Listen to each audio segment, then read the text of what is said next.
रामकृष्ण. अलंकापुरी पुण्यभूमी पवित्र, जिथे नांदतो ज्ञान राजा सुपात्र, तया आठविता महापुण्य राशी, नमस्कार माझा सद्गुरु श्री ज्ञानेश्वराशी. ज्ञानदेव आणि गोकुळाष्टमी. गोकुळाष्टमी म्हटलं की स्मरण करावं योगेश्वर भगवान श्रीकृष्णांचं. गोकुळाष्टमी म्हटलं की स्मरण करावं भगवंताच्या अवतार मालिकेचं. गोकुळाष्टमी म्हटलं की स्मरण करावं धर्माचं. गोकुळाष्टमी म्हटलं की स्मरण करावं सत्याचं. गोकुळाष्टमी म्हटलं की स्मरण करावं आत्मोन्नतीचं.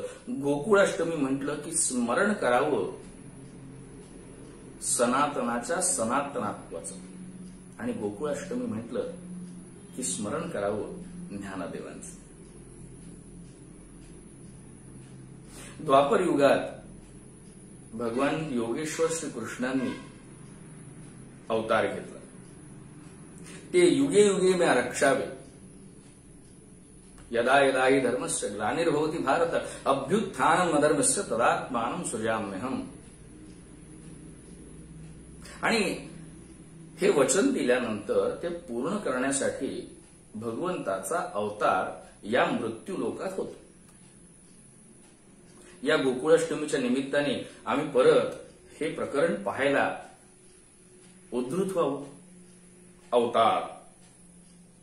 अवतार म्हणजे काय तर असीमित आणि अपरिमित अशी शक्ती, अशी सिद्धी, अशी भावना, अशी धृती असणाऱ्या एका अचाट शक्तीला जेव्हा या मृत्यू लोकांमध्ये त्याच्याच निर्माण केलेल्या या जगतामध्ये त्यांनीच निर्माण केलेल्या भूतांसाठी, त्यांच्या उद्धारासाठी जेव्हा जेव्हा यावं लागतं, आणि ते यावं सुद्धा कसं लागतं तर त्याच भूतांच्या रूपांमध्ये, म्हणजेच मनुष्य देहांमध्ये.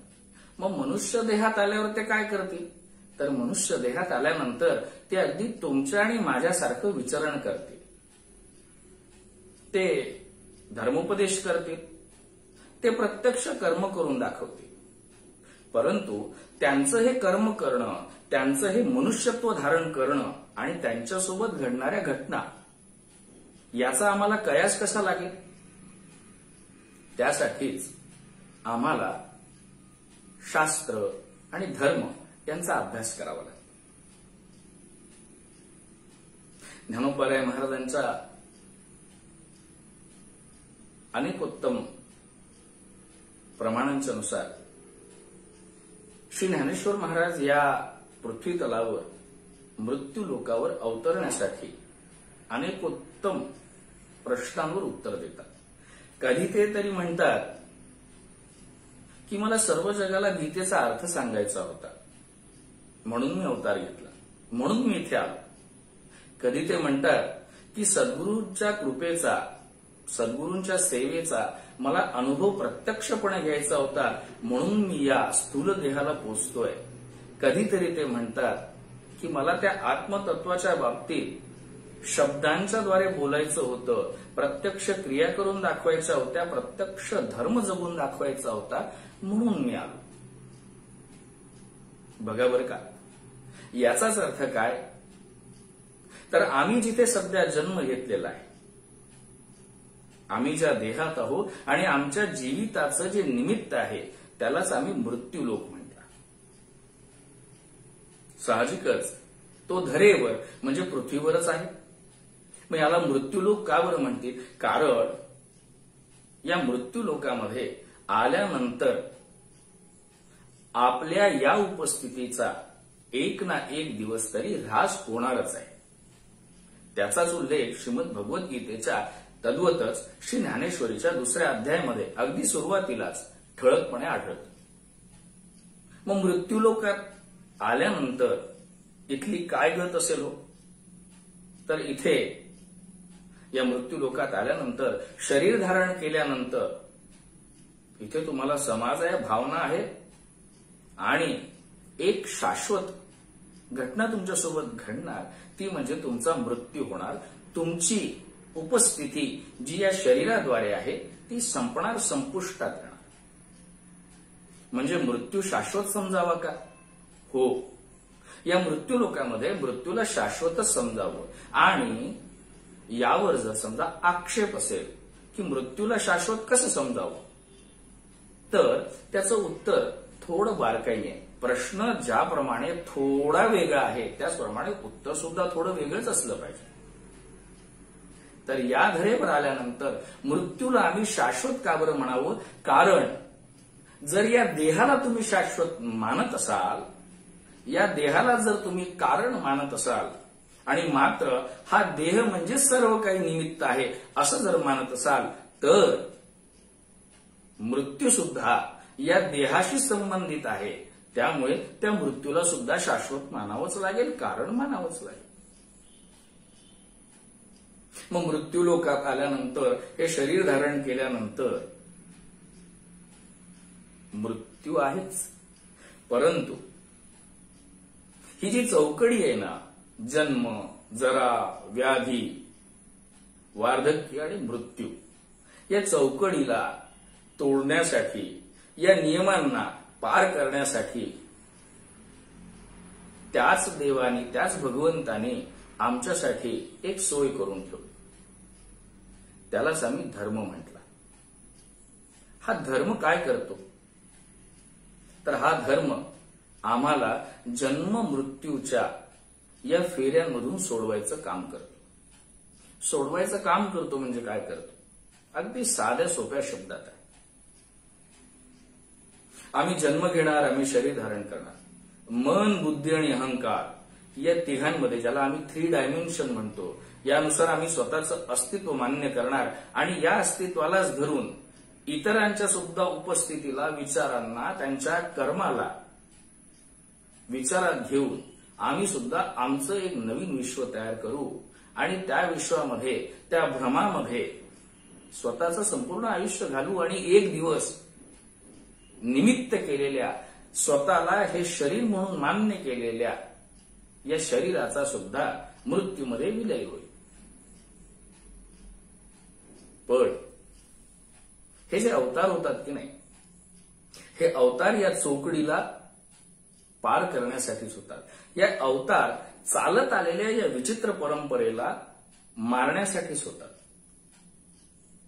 अनेक उत्तम लोक प्रयत्न करतात आणि कोटीच्या वरी उपायला रे, असं ज्ञानोबाराय महाराज म्हणतात. ते अगदी सत्य पण आहे मित्रांनो. ते सत्य कसं? तर जन्म आणि मृत्यूच्या या फेऱ्यातून जर सुटायचं असेल तर धर्माचं धारण केलं पाहिजे. धर्माला धारण केलं पाहिजे. लक्षात घ्यावं, फार महत्वाचं.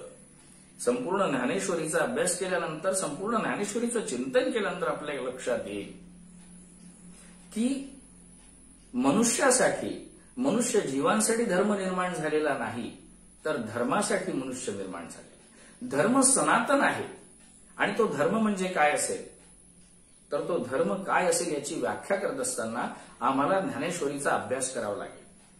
पण ज्ञानेश्वरीचा अभ्यास करावा लागेल म्हणजे काय करावं लागेल? हो, हेच फार महत्वाचं गमक आहे आणि सुंदर आहे बरं का, की आम्हाला या चौकडीतून सुटायचं असेल, अनेक उत्तम भ्रमात्मक आमच्या विचारांना, जे की मूळतः अशाश्वत आहे, अशा भ्रमांना तोडायचं असेल आणि सत्यत्वाकडे जर जायचं असेल, धर्माकडे जर जायचं असेल, तर आम्हाला शास्त्रांचा, धर्मग्रंथांचा आधार घ्यावा लागेल.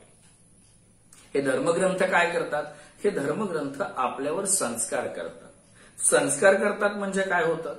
तर संस्कार करतात म्हणजेच आपल्या विचारांना ते बदलतात. विचारांना बदलतात म्हणजे काय होतं? तिथे आपल्यामध्ये अभ्यास जागृत होतो. अभ्यास जागृत झाला म्हणजे काय होतं? अभ्यास जागृत झाल्यानंतर स्वतःहून आपसुक आपल्यामध्ये वैराग्य जागृत होतं. वैराग्य जागृत झालं म्हणजे काय झालं? तर अभ्यास आणि वैराग्याच्या संयोगाने आपल्याला विवेक उत्पन्न होतो. आणि हा विवेक काय सांगतो? विवेकाची अतिशय सुंदर व्याख्या अशी, का हा विवेक आपल्याला फक्त एका गोष्टीचा अतिशय अनुभव करून देतो आणि तो म्हणजे साक्षीभाव. हा साक्षीभाव जर अंगी बांधला तर आपल्याला सर्वत्र वासुदेवा दिसायला लागतो। जय कृष्ण होई आपण, तय कृष्ण होई आपले अंतःकरण। आणि यासाठीच सकल संत परंपरेने अखंड सनातनांनी आमच्यासाठी उपदेश निर्माण केले। हे उपदेश शाश्वत आहे। आपण गेल्यानंतर सुद्धा, आपल्या अनेकोत्तम पिढ्या आल्यानंतर सुद्धा ते शाश्वतच राहतील। कारण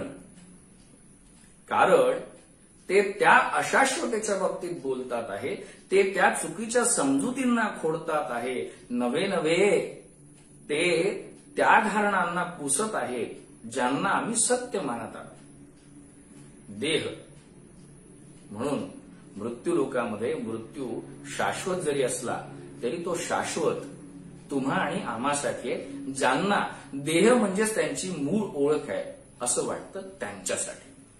मग आता जर आपण पाहिलं, मृत्यू जर शाश्वत म्हटला तर मग श्रीमंत सद्गुरू ज्ञानेश्वर महाराजांच्या बाबतीत असं का नाही घडलं? प्रश्नच नाही।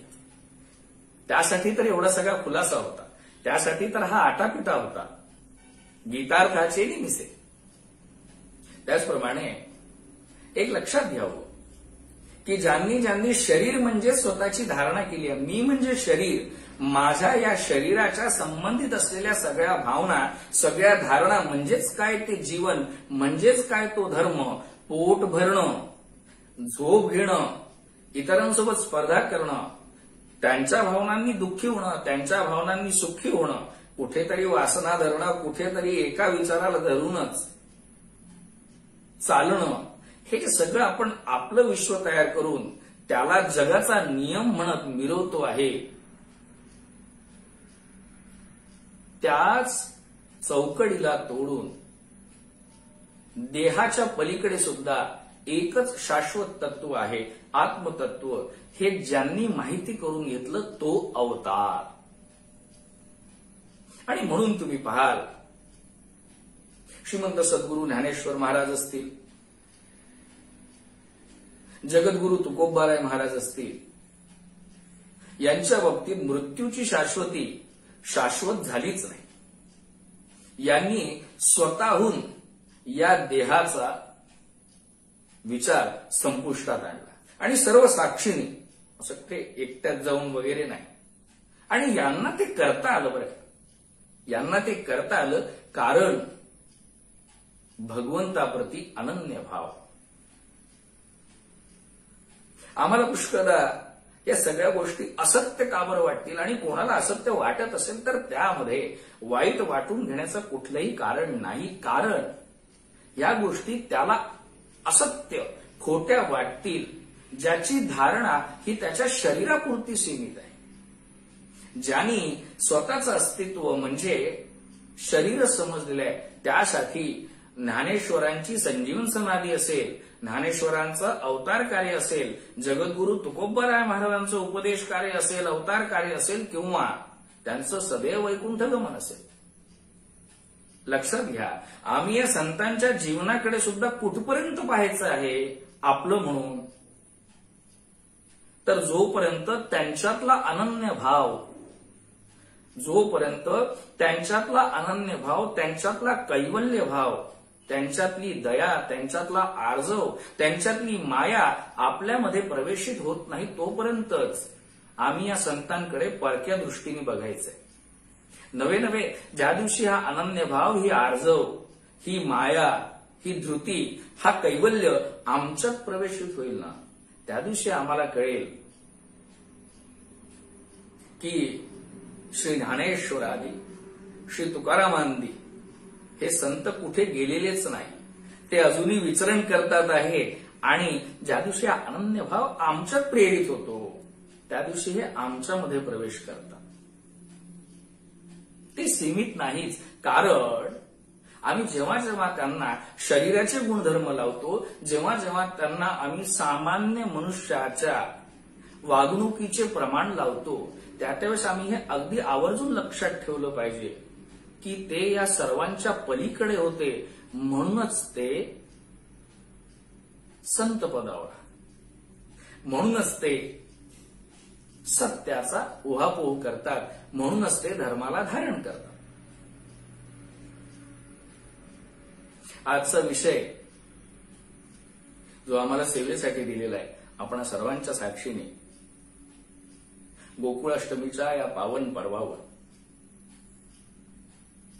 भगवान योगेश्वर कृष्णांच्या ज्ञानरूपी अवतार असलेल्या ज्ञानेश्वरांच्या जन्मदिनाच्या अवसरावर,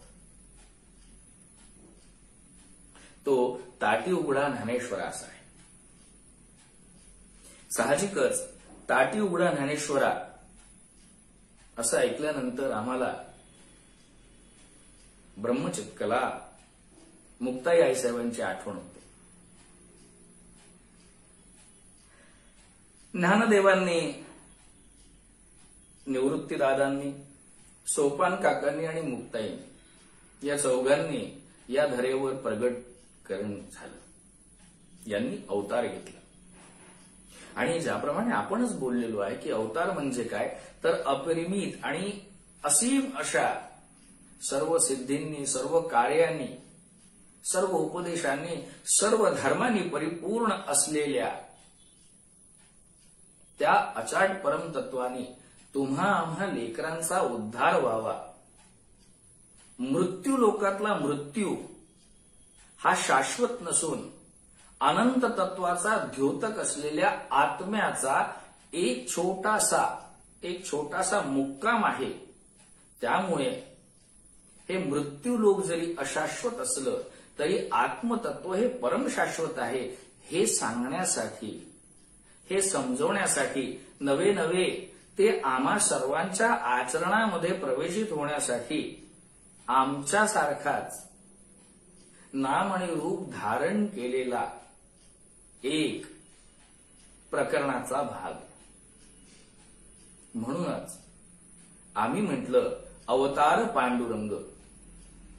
प्रत्यक्ष विठ्ठलानीच, प्रत्यक्ष भगवान परमेश्वर पांडुरंगानीच ज्ञानदेव रूपाने घेतलेला हा अवतार आहे.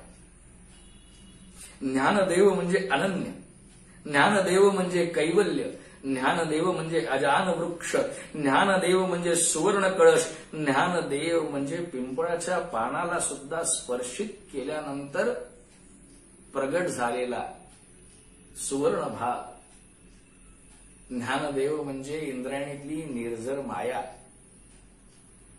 आणि अशा या ज्ञानदेवांच्या बाबतीत आपण जेव्हा बोलतो, ज्ञानदेवांच्या चरित्राकडे बघतो, त्यावेळेस आपल्याला एक गोष्ट आवर्जून पाहिली पाहिजे. ज्ञानदेवांच्या या अवतारामध्ये ज्ञानाकडे मार्गस्थ होण्यासाठी ज्या काही घटना घडतात आहे, मी असं कुठेही म्हणत नाही की ज्ञानदेवांना ज्ञान होत आहे.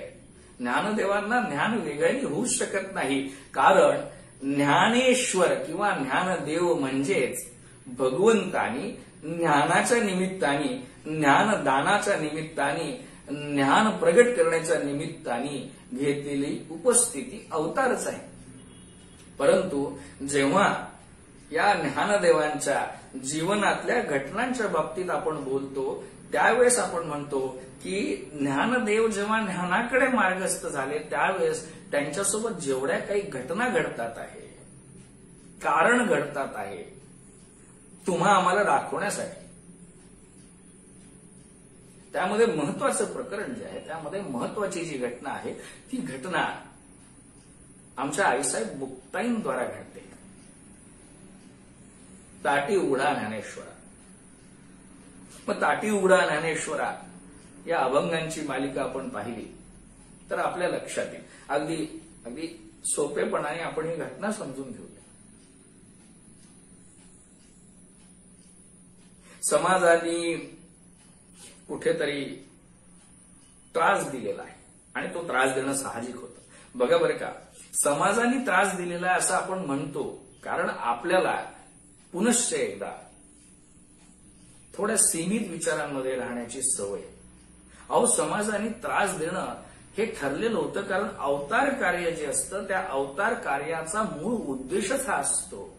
समाज, त्याचे विचार आणि त्याच्या भावना ह्या नेहमी भौतिकतेच्या दृष्टीतच राहतील.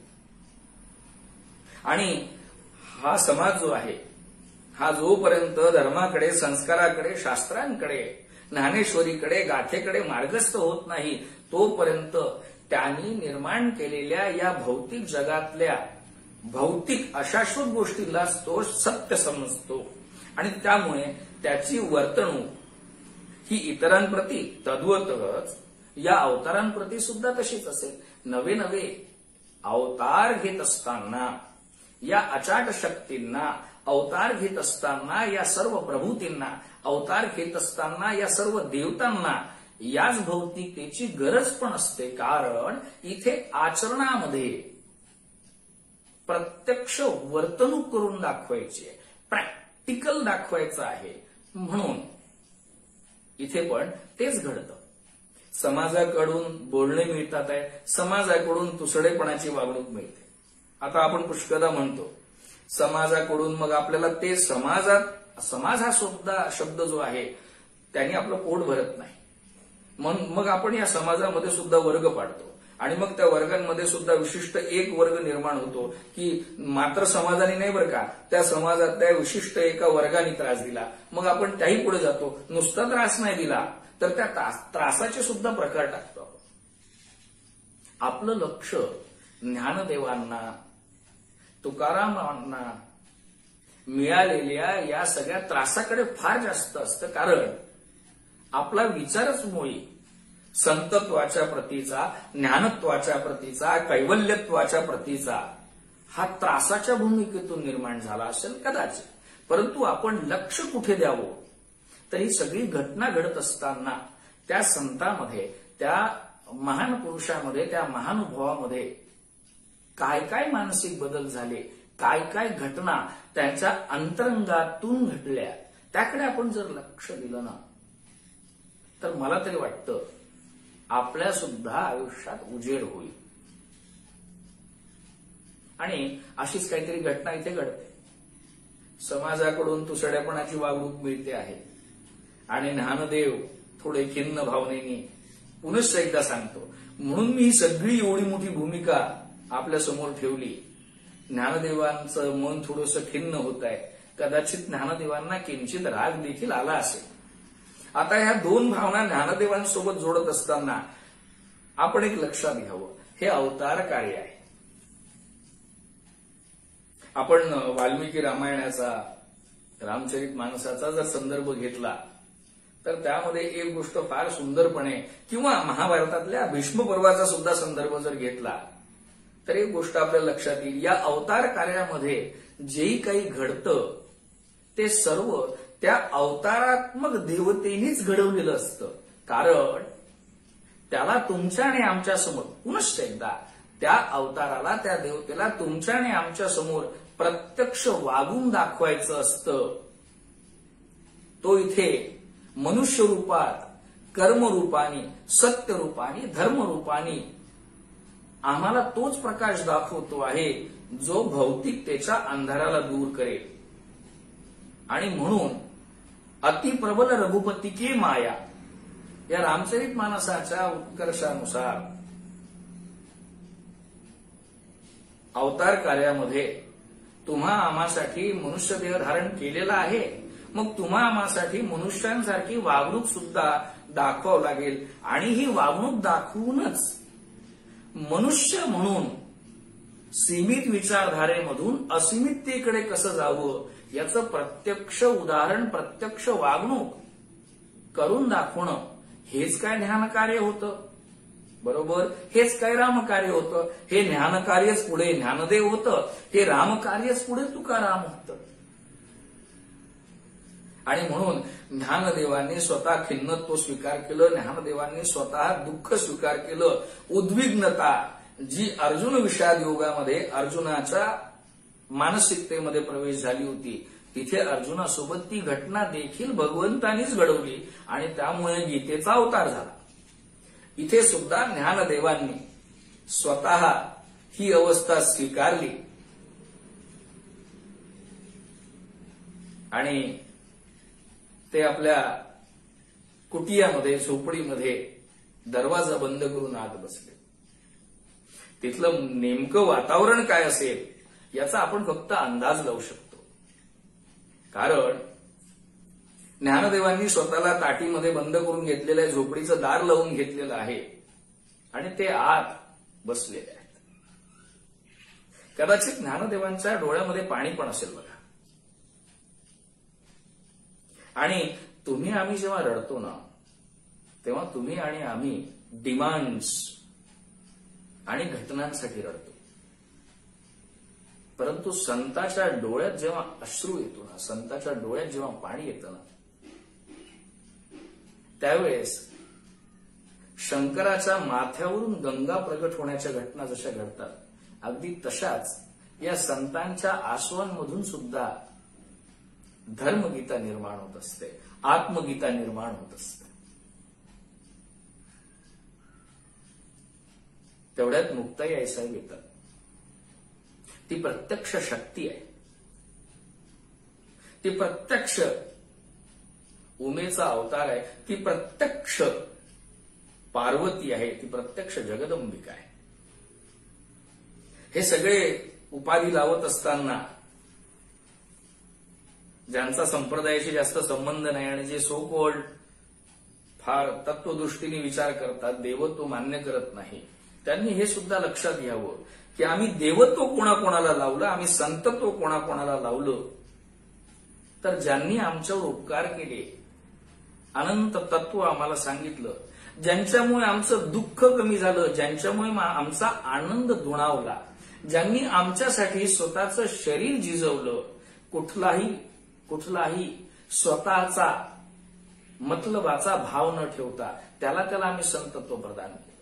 या संतांनी आम्हाला पैसा दिला नाही, या संतांनी आम्हाला लॅविश जगणं दिलं नाही, या संतांनी आमच्यासाठी कुठेही नेतृत्व केलं नाही, परंतु या संतांनी स्वतःचं शरीर झिजवून, स्वतः अनुभव घेऊन, अगदी तळमळीने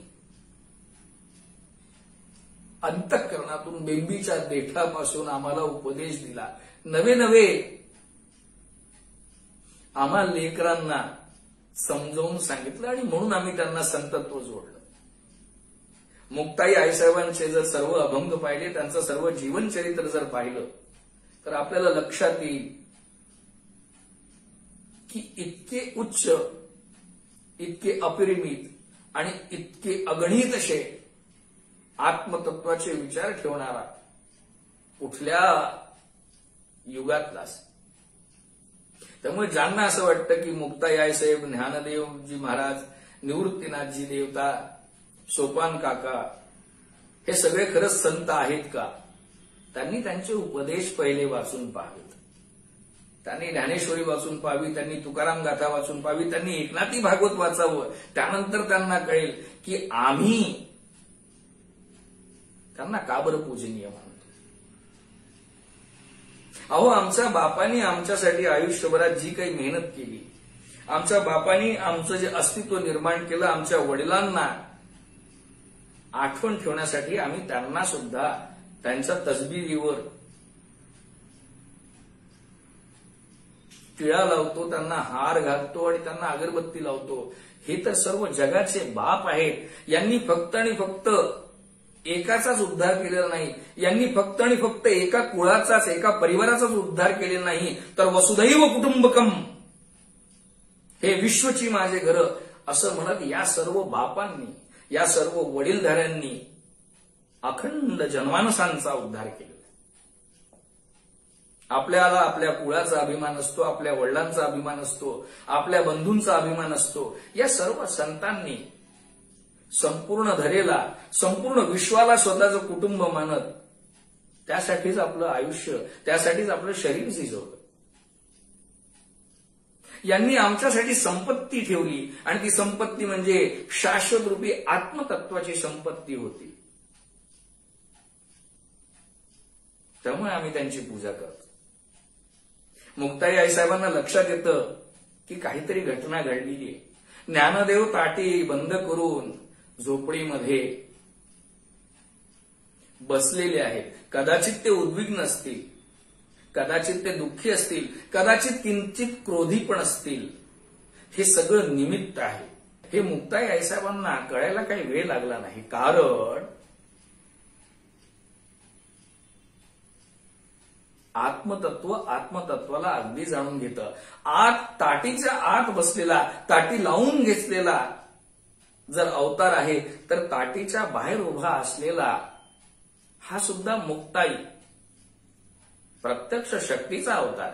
त्यामुळे यांचं कार्य एकच होतं, घटना घडवून त्या घटनेतून तुम्हा आणि आम्हासाठी, तुम्हा आणि आमच्याच पद्धतीतल्या वागणुकीतून आमच्याही पलीकडे असलेल्या, सत्य असलेल्या आणि शाश्वत असलेल्या धर्माचा, स्वधर्माचा, संस्कारांचा उच्चार कर. आणि मुक्ताई आईसाहेब इथे उपदेशाला सुरुवात करतात. त्यालाच आम्ही ताटीचे अभंग म्हटले. हे ताटीचे अभंग म्हणजे काय असते, तर ताटीच्या अभंगांमध्ये मुक्ताई आईसाहेब काही धारणा, काही समजुती ज्या आपल्या या देहाच्या उपस्थितीला धरून असतात, ज्या आपल्यामध्ये या समाजाला धरून असतात, त्यांच्या पलीकडे विचार करण्याची एक चालना ज्ञानदेवांप्रती देतात. निसंशयपणे ज्ञानेश्वर अवतारांमध्ये मुक्ताई आईसाहेबांचा हा उपदेश फार महत्व ठेवतो. इथे प्रत्यक्ष शक्ती, ज्याप्रमाणे श्री ज्ञानेश्वर महाराज आपल्या ज्ञानेश्वरीमध्ये उल्लेखित करतात, शक्तीच्या कर्णकुहरी, हा जो उपदेश भगवान परमात्मा परमदिव्य शंकराकडून आदिमाया जगदंबा पार्वतीने ऐकला होता आणि ज्यामुळेच ही सर्व परंपरा निर्माण झाली ना, आदिगुरु शंकरा लागोनी शिष्य परंपरा, तोच उपदेश शक्तीच्या कर्णकुहरी, तोच उपदेश कुठेतरी या मुक्ताई अवतारामध्ये त्याच शक्तीने, त्याच उमेनी ज्ञानदेवांना बोलून दाखवला. या उपदेशांमध्ये संतपद कसं प्राप्त होईल आणि संत काय असतात, या बाबतीत मुक्ताई आईसाहेब ज्ञानदेवांशी संवाद करतात. संत काय असतो हे मुक्ताई आईसाहेब ज्ञानदेवांना सांगतात आहे, समजवत नाही. तो अधिकाराचा उपदेश आहे. हो, तो अधिकाराचा उपदेश आहे. मुक्ताई आईसाहेबांनी ताटीच्या अभंगांमध्ये ज्ञानदेवांना केलेला उपदेश हा अधिकाराचा उपदेश आहे. आणि तो अधिकाराचा उपदेश असला तरी तो अधिकारासारखा का वाटत नाही, कारण तो उपदेश, तो अधिकार मातृत्वाच्या भावनेने ज्ञानदेव या लेकराप्रती प्रगट झालेला आहे. त्यामुळे त्यामध्ये तो अधिकार प्रत्यक्ष दिसून येत पडत नाही, त्यात माया दिसून पडते, त्यात आर्ज दिसून पडते आणि त्यात तेवढाच सहजपणा उद्घृत होतो. ताटी उघडा ज्ञानेश्वर. कदाचित ज्ञानेश्वरीची रचना होईल, अमृतानुभव निर्माण होईल, हे आम्हाला इथेच माहीत पडायला पाहिजे होतं. कारण की ताटी उघडा ज्ञानेश्वर म्हणजे काय, ज्ञानेश्वर अवतार जर पाहिला तर यामध्ये तो अवतार परिपूर्ण पहिलेपासूनच आहे.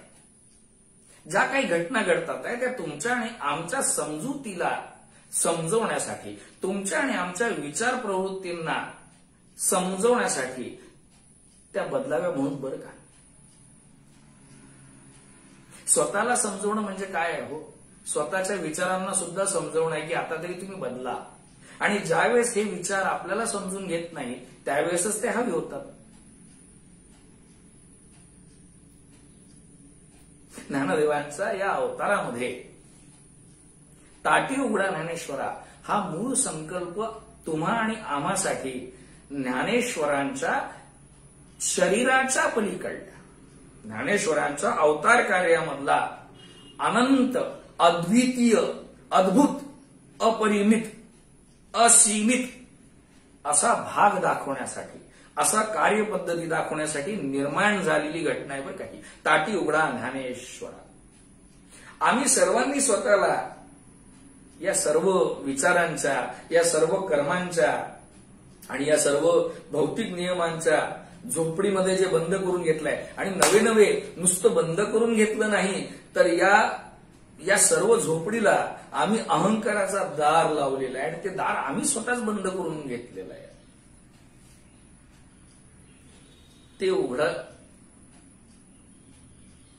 ते उघडल्यानंतर काय होईल तर आपण राहणारच नाही.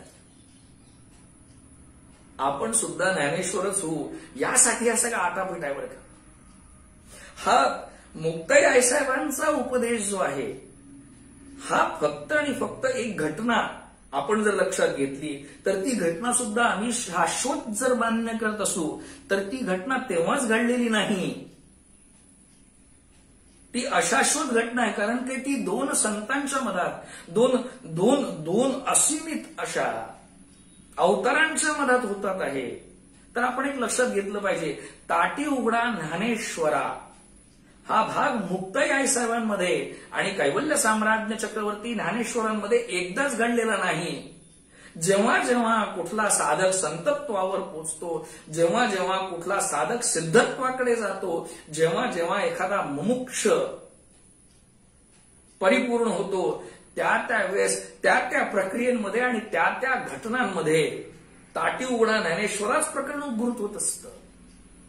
जेव्हा जेव्हा या भ्रमाची, संदेहाची, संशयाची, अधर्माची, हट्टाची, दुराग्रहाची ही बांधलेली झोपडी आणि त्याला अहंकाराला लावलेला हा दरवाजा आम्ही एखाद्या संताच्या, एखाद्या शक्तीच्या निमित्ताने, उपदेशाने समजून घेऊन, अंगीकारून उघडू, त्यावेळेसच आम्ही ज्ञानेश्वर बनू. ज्ञानेश्वर तुमच्या आणि आमच्यापासून वेगळा होऊच शकत नाही. अहो, जेव्हा जेव्हा आम्ही ज्ञानेश्वरी वाचतो, जेव्हा जेव्हा आम्ही चिंतन करतो, त्या वेळेस माझे श्वासोश्वासही प्रबंध व्हावेत असं ज्ञानोबाराय महाराज म्हणतात. म्हणजेच ज्ञानदेव हे मात्र शरीरात्मकच नाही. ज्ञानदेव हे काही एक शरीर, एक उपस्थिती एका विशिष्ट कालखंडात इंग्रजांनी तयार केलेल्या वर्षांमध्ये घडून गेलेली एक घटना, एक व्यक्ती, एक जीवनचरित्र नाही, तर ते अखंड चालणारा शक्ती प्रवाह आहे.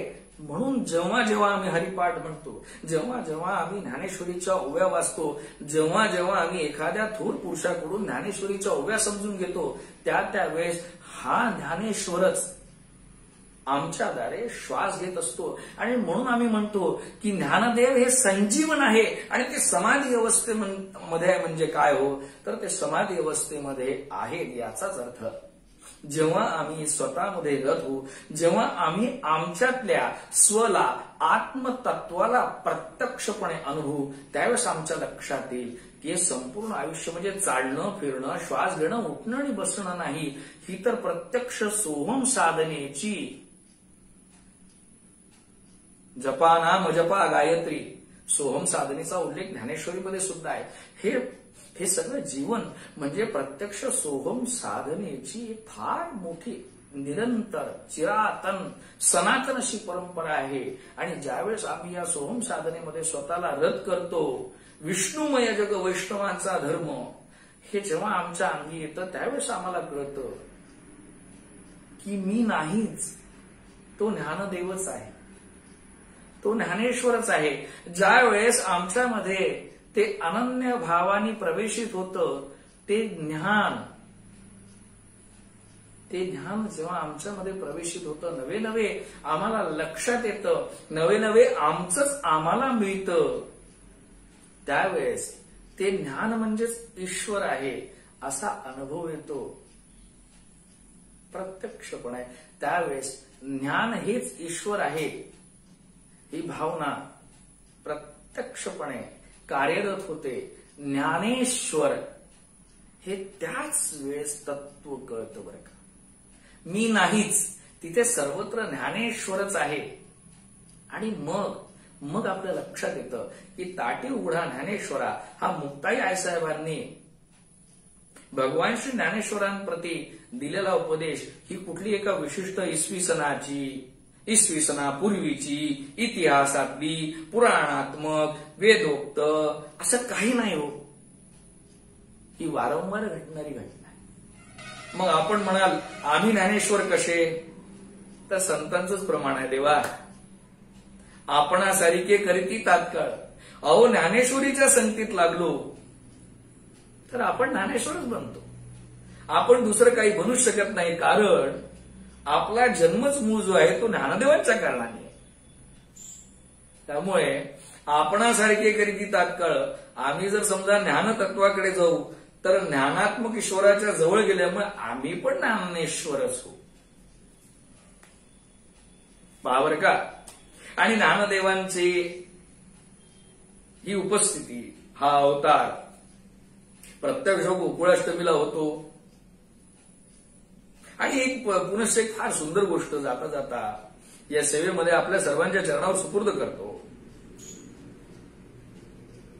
की भगवान शिव आणि शक्ती या दोघांच्या बाबतीत, या दोन देवतांच्या बाबतीत, या दोन शक्तींच्या बाबतीत ज्ञानेश्वर महाराजांनी अमृतानुभवामध्ये पहिल्या प्रकरणामध्ये फार छान वर्णन केलेलं आहे. आपल्या एक लक्षात येईल, फार सुंदर गोष्ट आहे ही, की मूळ भगवंताचा म्हणजे शवाचा जेव्हा शक्तीशी संमिलन होतं त्यावेळेस या शवामध्ये ती ई जोडल्या जाऊन त्याला शिवत्व प्राप्त होतं. आणि या शिवाची एकच रात्र आहे बरं का. हा शिव म्हणजे हा शव ज्यावेळेस या शक्तीला मिळतो आणि त्यातून हा शिव तयार होतो. शिव म्हणजे नुसता शंकर नाही, तर शिव म्हणजे शंकर आणि पार्वती अर्धनारीश्वर हे दोनही म्हणजेच शिव आहे बरं का. शिव म्हणजे एक पुरुष नाही. शिव म्हटलं की शव आणि ई. शव म्हणजे मूळ पुरुष, ई म्हणजे मूळ स्त्री. पुरुष आणि शक्तीचं, पुरुष शिव आणि शक्तीचं संमिलन म्हणजे शिव आहे. तर या शिव आणि शक्तीचं जेव्हा संमिलन होतं, या शिव आणि शक्तीचं जेव्हा संमिलन होतं त्यावेळेस त्या एका रात्रीलाच आम्ही महाशिवरात्र म्हणतो बरं का. ती महाशिवरात्र आहे कारण की त्या दिवशी सृष्टीची उत्पत्ती निर्माण झालेली आहे. त्याचंच वर्णन ज्ञानोबाराय महाराज चिदविलास म्हणून करतात, शिवशक्ती समावेशन. आणि ज्यावेळेस ही शक्ती, पहा बरं का, हा शिव जोपर्यंत शक्तीशी मिळत नाही तोपर्यंत तो शव आहे. परंतु हा शिव ज्या दिवशी शक्तीशी मिलन करतो, शक्तीमध्ये एकत्रित होतो, शक्तीच्या प्रती आरूढ होतो, शक्तीच्या प्रती मार्गक्रमित होतो, ज्यावेळेस शक्ती त्याच्यामध्ये प्रवेश करते, ज्यावेळेस शक्ती त्याला स्वीकारते, त्यावेळेस तो जिवंत भासमान होतो, त्यावेळेस त्याची हालचाल सुरू होते, त्यावेळेस तो आहे हे सिद्ध होतं. त्यानंतर ही शक्ती त्या एका रात्रीपासून बरं का, यांच्या या एकत्रीकरणाला आम्ही महाशिवरात्री म्हटलं. परंतु या दोनही शक्तींचं मिलन झालं आणि हे विश्व निर्माण झालं की ही शक्ती त्या महाशिवरात्रीमधून स्वतः नवरात्री निर्माण करते. हिचे 9 रात्र बनतात. तस्याम जागृती संयमी. या सर्व 9 रात्री म्हणजे काय असतील तर दुर्गेचे, आदी मायेचे 9 अवतार. आणि हे 9 अवतार म्हणजे काय असतील तर नवरसांची उत्पत्ती, नवविद्या भक्तीची प्रगटीकरण. आणि अशाच प्रकारे ही शक्ती प्रत्येक वेळेस, प्रत्येक युगामध्ये धर्मकार्यच करते. आणि ही प्रत्येक वेळेस आपापल्या नाम आणि रूपाला धारण करून आमच्या समोर येते. आणि त्यातून काय प्रगट होत असेल, त्यातून ती प्रत्येक वेळेस ज्ञानच प्रगट करते, ज्ञानाचंच प्रतिपादन करते. आणि इथे ताटी उघडा ज्ञानेश्वरा या प्रकरणामध्ये, या सर्व घटनेमध्ये जी अजूनही घडते बरं का, ज्याप्रमाणे ज्ञानेश्वर महाराज म्हणतात नित्य नूतन देखी जे गीता तत्व, त्याचप्रमाणे ज्ञानेश्वर अवतार, ज्ञानदेव अवतार सुद्धा नित्य नूतन आणि नवीनच आहे. ज्या ज्या वेळेस ज्ञानेश्वरी वाचल्यानंतर आमच्या डोळ्यामध्ये पाणी येईल, त्या वेळेस तो ज्ञानेश्वर अवतार तिथे प्रगट आहे. त्याला देह हाडा मासांचा कयास लावला तर आम्हाला तो अनुभवित होणार नाही. परंतु तो ज्ञानात्मक अवतार आहे जो सगळ्या बंधनांच्या पलीकडे, तो असीमित आहे, तो अपरिमित आहे. ज्ञानेश्वरींनी स्पर्श केलेला व्यक्ती हा प्रत्यक्ष अजानाचा वृक्षच आहे. अहो, साध्या सुवर्ण पिंपळाला ज्यावेळेस ज्ञानदेवांच्या ओरीमध्ये जागा मिळते त्यावेळेस त्याला सुवर्ण पिंपळ आम्ही म्हणतो.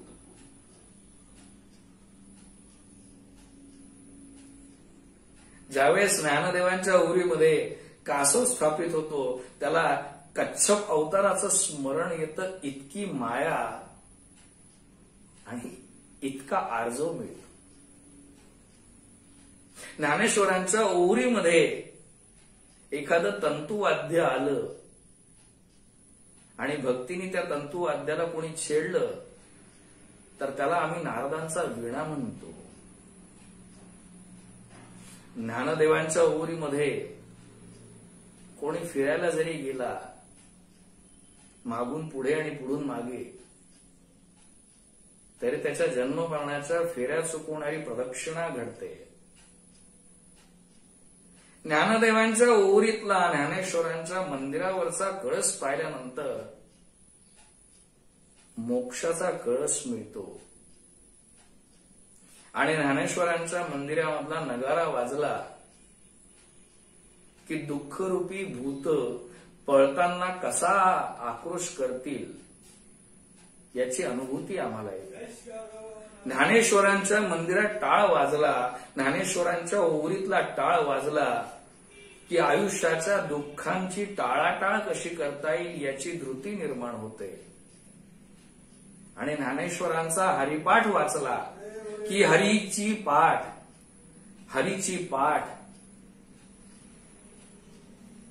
आमच्या सोबत येते. आतापर्यंत भौतिकतेला धरून ज्या हरीकडे आम्ही पाठ केली होती किंवा आमचा समज झाला होता की देवाने आमच्याकडे पाठ फिरवली तो आमच्याकडे लक्ष देत नाही. हरिपाठ नित्य वाचला, ज्ञानदेव रचित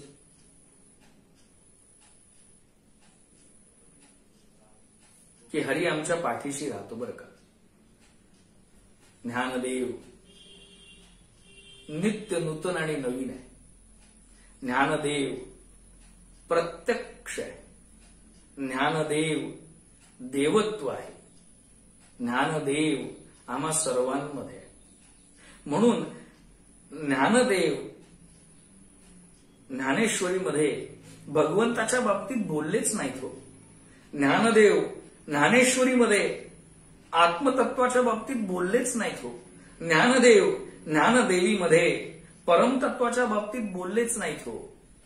आम्हाला ज्ञानेश्वर कळला, आम्हाला ज्ञानेश्वरांचा कैवल्य कळलं, आम्हाला ज्ञानेश्वरांची आर्जव कळली तर लक्षात येईल ज्ञानदेव फक्त स्वतःच्या बाबतीत बोललेले आहे. त्यांनी जिथे जिथे निदर्शन केलं ते त्यांनी स्वतःकडेच ते म्हणून केलेलं निदर्शन आहे. ते दुसरीकडे कुठे दाखवतच नाही, ते फक्त स्वतःकडेच उल्लेख करून दाखवतात. आणि पुनश्च एकदा इथे या अवतारामध्ये ते प्रत्यक्ष स्वतःला कृष्ण म्हणून तुम्हाला आणि आम्हाला समजवण्याची धारणा ठेवतात. लक्षात घ्या, ज्ञानदेवांनी कृपा केली तर रेडा बोलतो. कारण ज्ञानदेव आम्हाला या मायेच्या पलीकडे नेण्यासाठी मायारूपी रेड्याला सुद्धा, भ्रमाला सुद्धा, अज्ञानाला सुद्धा ज्ञान म्हणून वेद बोलवायला लावतात. रेड्याच्या मुखी वेद बोलवले गेले. पहा बर का, ज्ञानदेवांच्या संगतीने रेडा सुद्धा वेदवल्लभ वेदभूषण झालाय. आणि आम्ही जर वेदांना मानत नसू तर त्या रेड्याच्या समोर सुद्धा उभी राहायची आमची लायकी नसेल. आणि ज्यांना ज्यांना वेद कळला नाही, जे जे कोणी वेदांच्या विरोधात असतील त्यांनी रेडा म्हणून का होईना ज्ञानदेवांच्या समोर यावं. कारण की ज्ञानदेवांच्या या अवताराचं सर्वात मोठं कार्य आहे रेड्याच्या मुखातून वेद बोलवणं, वेदाची प्रतिष्ठापना करणं, निर्जीवशी भिंत चालवणं, अनंत योगानी स्वतःचं भौतिक शरीर स्थापित करून त्या शरीरालाच सत्य मानून सिद्धींचं कुंपण स्वतःच्या भोवती किल्ला म्हणून उभ्या करणाऱ्या चांदेवाला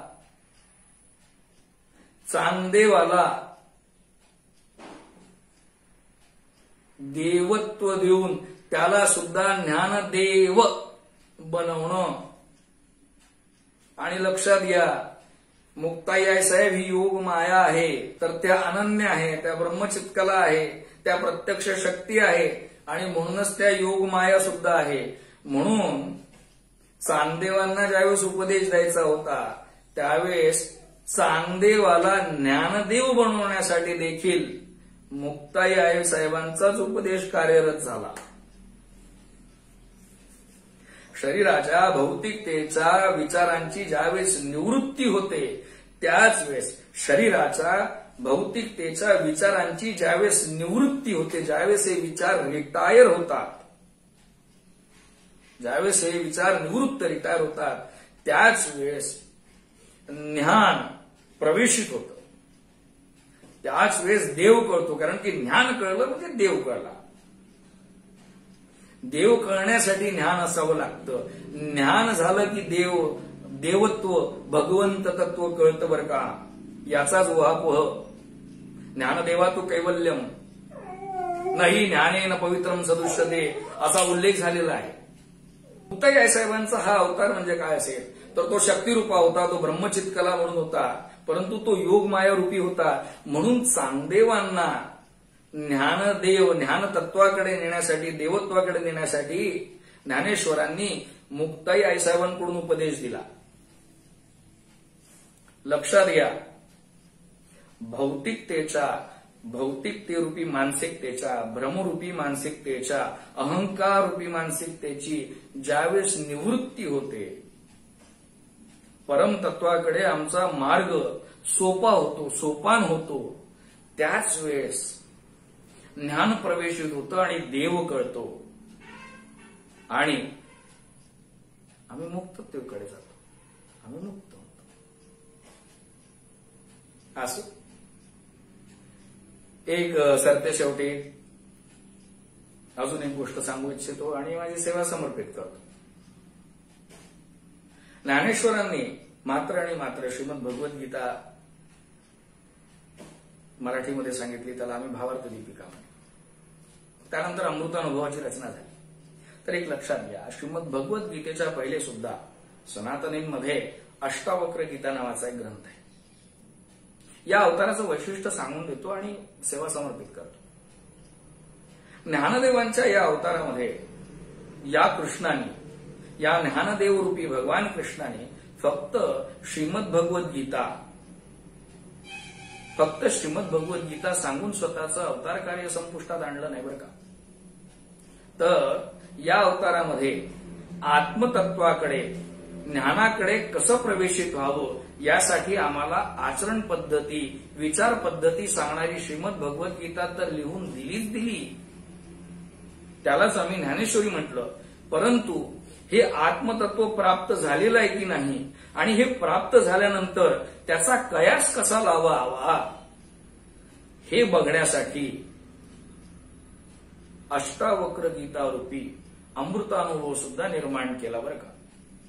श्रीमद भगवद्गीता ही आचार कसा असावा, विचार कसा असावा हे आम्हाला प्रदर्शित करून सांगते. तर ज्ञानदेवांच्या या अवतारामध्ये श्रीमद भगवद्गीतेवर टीका करून, श्रीमद भगवद्गीतेवर भाष्य करून ज्ञानेश्वरांनी भावार्थ दीपिका अवतरण केली. तो गीतेचा देखील अवतार, परंतु या अवतारामध्ये ज्ञानदेव महाराजांनी आम्हाला अष्टावक्र गीता सुद्धा उपलब्ध करून दिली आणि त्यालाच आम्ही अमृतानुभव म्हणतो. हे लक्षात घ्यावं. श्रीमद भगवद्गीता ही आत्मतत्वाप्रती आमचा आचार, विचार आणि वागणूक कशी असली पाहिजे या बाबतीत उल्लेख करते, या बाबतीत बोलते. परंतु अष्टावक्र गीता ही आत्मतत्व प्राप्त झालेलं आहे की नाही, आपण व्यवस्थित मार्गावर आहोत की नाही याचे पॅरामीटर्स, याचे तत्व प्रकाशित करते.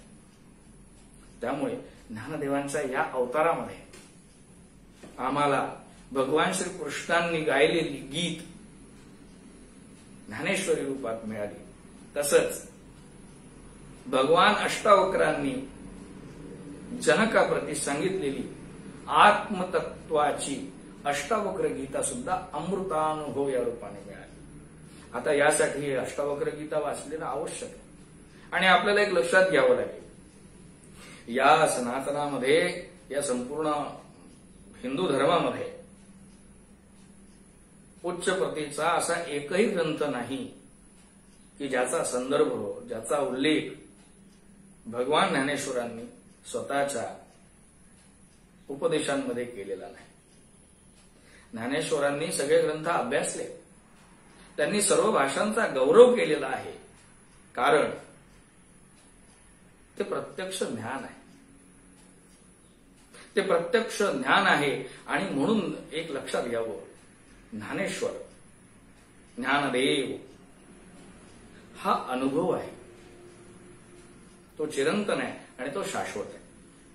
असो, या निमित्ताने मी आपणा सर्वांना पुनश्च एकदा भगवान योगेश्वर श्रीकृष्णांच्या गोकुळ अष्टमीला म्हणजे त्यांच्या अवतरण दिनाच्या अनंत शुभेच्छा देतो आणि कैवल्य साम्राज्य चक्रवर्ती माऊली महाविष्णू श्रीमंत श्री ज्ञानेश्वर भगवंताच्या अवतरण दिनाच्या ज्ञानाष्टमीच्या देखील शुभेच्छा.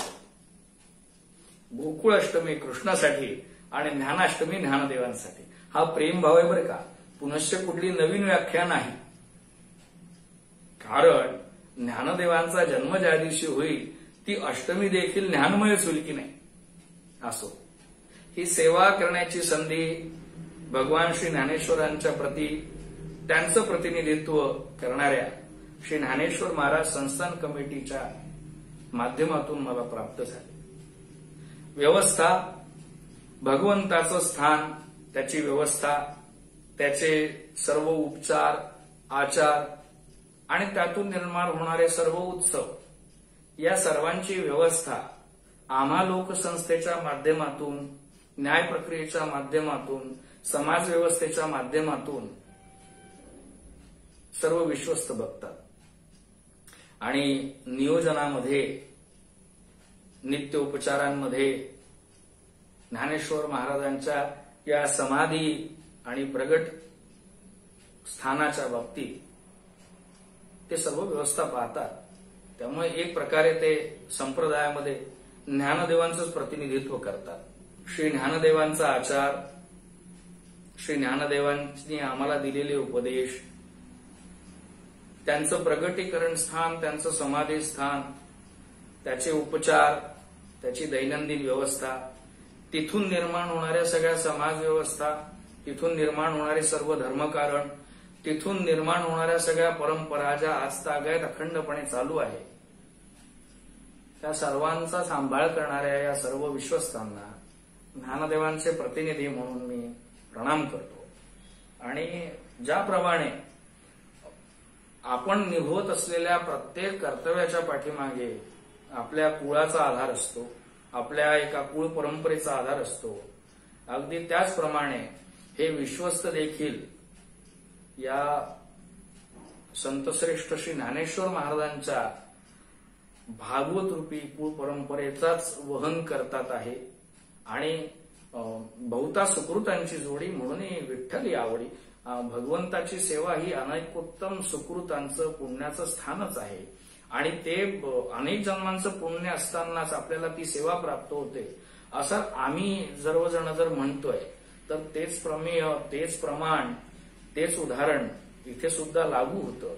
आणि म्हणून मी या सर्व विश्वस्त मंडळींना श्री ज्ञानदेवांचे प्रतिनिधी म्हणून, बाकी इतर सुद्धा अनेक लोक ज्ञानदेवांच्या परंपरेचा उहापोह करत प्रतिनिधी आहेतच. अनेक उत्तम संप्रदायाला या प्रतिनिधी रूपाने, परंपरा रूपाने, कुळ परंपरा या पद्धतीने चालवतातच आहे. अगदी त्याचप्रमाणे या निमित्ताने मी विश्वस्त मंडळींना संत श्रेष्ठ ज्ञानेश्वर महाराज संस्थान कमिटी आळंदी देवाची, सर्व आमच्या आप्त ज्ञानेश्वरांच्या सेवकांना, संस्थानामध्ये काम करणाऱ्या, या निमित्ताने धन्यवाद देऊ इच्छितो. वर्षभर ते तिथे सेवारत असतात. आपण सर्व नशीबवान आहात, त्यामुळे आपल्याला हे अहोभाग्य मिळालं. तुम्हा सर्वांच्या चरणावर प्रणाम करतो. आणि ही ज्ञानाष्टमी, ही गोकुळ अष्टमी, ज्याप्रमाणे ज्ञानदेव तथा ज्ञानेश्वरी या दोघांनाही प्रकट करते, त्याचप्रमाणे ही ज्ञानाष्टमी तुमच्या आणि आमच्यामध्ये सुद्धा ते ज्ञानेश्वर तत्व, ते ज्ञान तत्व प्रवेशित करेल असा विश्वास ठेवतो. ज्ञानदेव हे 4 वेदांचं प्रतिनिधित्व आहे. नवे 4 वेद म्हणजेच या 4 अक्षरांमध्ये समाविष्ट आहे.